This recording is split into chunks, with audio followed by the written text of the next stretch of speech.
दोस्तों, इंग्लैंड में बच्चों को स्कूल भेजने की जो एवरेज एज है वो 5 साल है। और अगर ऑस्ट्रेलिया का देखें तो वहाँ पर बच्चों को स्कूल भेजने की जो एवरेज एज है वो 5.2 ईयर्स है। और अगर हम बात करें साउथ कोरिया की तो वहाँ पर बच्चों को स्कूल भेजने की जो एवरेज एज है वो 6.6 ईयर्स है।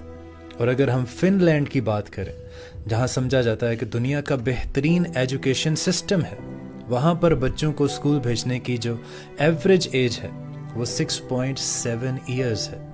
इसी तरह चाइना और सिंगापुर के बच्चे भी जो एवरेज एज है स्कूल जाने की, उनकी 6.7 ईयर्स है। और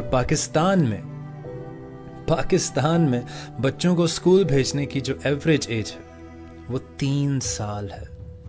अब मैं हैरान हूँ पेरेंट्स पर कि इतनी क्या जल्दी है आपको बच्चों को स्कूल भेजने की। ये तो शरीयत के मुताबिक भी जायज़ नहीं है। शरीयत के मुताबिक भी अगर आप देखें तो 5 से 6 साल बच्चे को बड़ा होने दें, अपने पास रखें, उसे माँ की ज़रूरत